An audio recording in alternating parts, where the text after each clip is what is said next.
You guys, the thing is, normally when you look at somebody, you can't always tell what their ethnicity or their sexuality or their gender is. But with me, it's pretty obvious. Like, you take one look at me and you know that I'm part of the problem. Look, I try not to be. I try to be like one of the good ones. But every time I'm picking a restaurant, I turn into a racist. That's the problem. No, really, like at every Latino place I look in, like, do these people have papers? No? I'm eating here. I'm telling you, porque el sabor es ilegal, te digo, pero delicioso. No, the true flavor does not originate in this country, okay? If Christy knows what you got, the food is the bomb. That's how it works. No, really, America is the land of the free and the home of the bland. It's terrible. And everything delicious either came through the border or over Ellis Island. And my family came through Ellis Island. My ancestors, they were Greek, Armenian, Austrian, Hungarian, and German. So I'm white, but like olive oil and paprika white. Like, okay, we're privileged, but my parents still get stopped at TSA. Like a lot. And I think maybe the reason that is that my dad genuinely looks like a terrorist. No, I say this loving.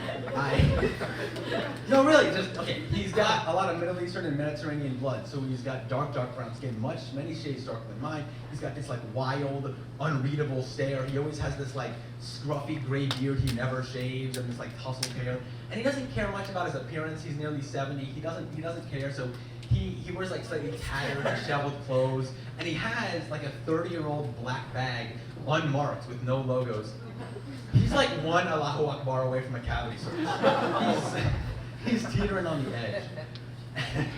My mom gets stopped for a different reason though. My mom, 10 years ago, she battled breast cancer, and she won.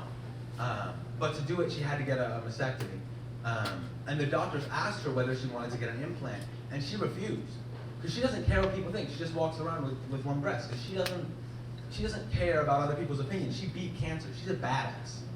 Woo! Thank you. I was about to say, that's what you applaud for the person who beat cancer. Yeah. No, but the problem is they gave her, so after saying no to an implant, they give her like a prosthetic that she can put in her bra. But it's like, it's made of rubber. So under the TSA scanners, it looks like a block of plastic explosive. So every time her bag goes through the x-ray machine, you'll just hear some TSA employee, "Get down, C4 and a 34C, move!" And the guy has to like glove up and reach into the bag, and he pulls out this like perfectly anatomically accurate thing, and you can tell on his face he's embarrassed. And he's like holding this up in front of the entire terminal. But he has a job to do. He has to like check that it's not dangerous. So he's like squeezing it and massaging it. He's like, that is the bomb. I mean, that is a bomb. That is a bomb. No, really, when I got to college, when I got to campus, I really did start thinking about where I come from, where my culture's from, and who I am. And the stereotype about my people, Greek people, is that we love, and I mean we love, tax evasion. No, I'm telling you, that is our national pastime. And look, I didn't think that was a fair stereotype. I didn't think that summed up our people well. But then I turned 18. No, suddenly I was adult. Suddenly taxation was on the horizon, and almost instantly I was like, you know what? Fuck the IRS. It was like a cultural awakening for me, really. No, but my girlfriend, she's one of those people who seasons food properly. Sorry, I mean Korean. And no, she was lamenting that there's not very good Korean food around here, no like authentic places to go. So for her birthday, I took her to this really good place in Somerville. No, not Somerville. Alston. Yeah, Alston, thank you. She's very supportive. No, I took this place in Alston, and we walk in, and I'm the only white person there, and as soon as I walk in, I can feel eyes on me. I can tell that some of the customers don't like that I'm dating a Korean woman. They take one look at me, they're like, he's part of the problem.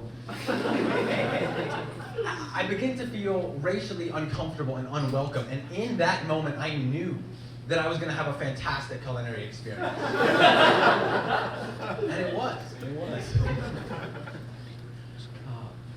No, really, I like to joke around, but my dad is like a very overly serious person. My dad has never chilled a day in his life. To him, chill is a temperature, not an action. I've never once seen my dad come home and like chill and watch TV. No. After a long day, my dad comes home, sits on the couch, turns on the TV, goes to YouTube, and he looks up Ukraine war updates news today. That is his precise search query. And then he just watches hours of footage from the battlefield. I can see the PTSD in his eyes after. And then my mom is like, "Hon, we have guests over. Could you turn that down?" And then he feels like he can't watch any more news about it. So he goes back to the search bar and looks up Gaza war updates news. You know, for like a change of pace. My dad watches warfare the way other dads watch sports, if that makes sense. The way other dads watch football specifically. He even yells at the TV like football dads. Just no, flank that trench from the south. From the south. God, no, this commander never makes the right choices under pressure. It's getting hard to watch this team. I mean, army. And look, when you have a dad who has never chilled in his life, everything is a lesson. Everything. Like one time, he had to pick some stuff up from Walgreens, so he brings me along, and we're waiting in line to check out. He says, "Son, come here. Come here, son, look down there. You see what that is down there? With all the brightly colored labels and catchy names under the register? Snickers and Reese's. You know what that is? That's an impulse purchase, son. They get you to buy that every time you check out. They fill you up full of high fructose corn syrup, son." And look up there behind the counter. You see what's up there in those white little boxes? You see that? That's diabetes medication.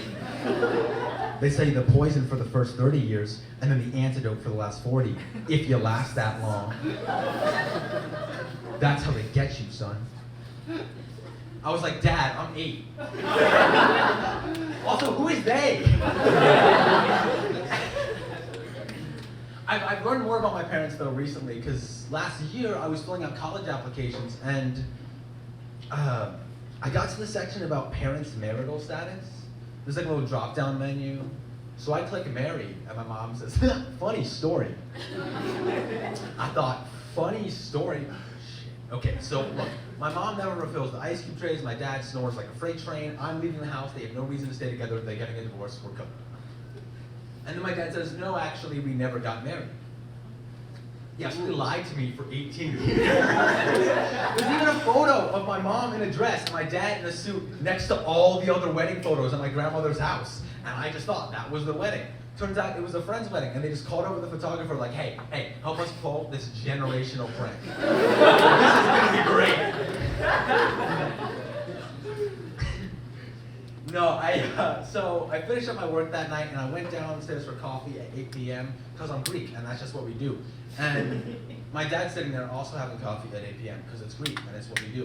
And I asked him, I said, "Dad, you've been with my mother for 30 years. Why didn't you marry her?" And he says, "Son, I don't need the state's permission to love your mother. The government has no place in my bedroom." I said, "Dad, you're straight. That is not your fight."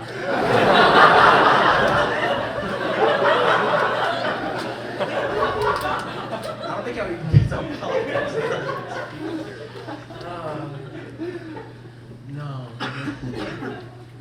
No, about a month ago, I was with my girlfriend in New York, and I went out to a place and we're hanging out, and it gets really late. It's like 2 a.m.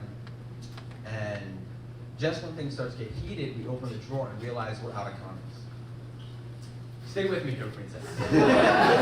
I promise this is funny. There's only one place open at 2 a.m. Walgreens. We get to the Walgreens, we find the aisle, and the specific product I'm looking for is extremely overpriced. Like CVS, it's $12.99, Walmart, $8.99, Walgreens, $24.99. Just ridiculous. For 3, it was ridiculous.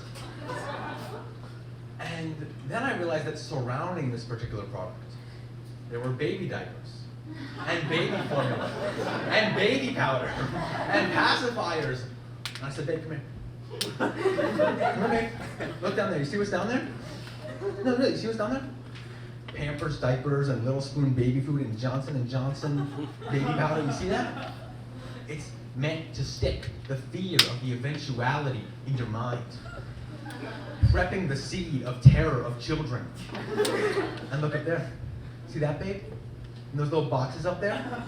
Those are condoms priced at 3 times the MSRP. First they sell you the fear, then they sell you the cure.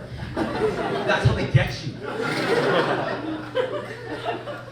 And she was like, Luke, we should see other people. Thank you guys so much.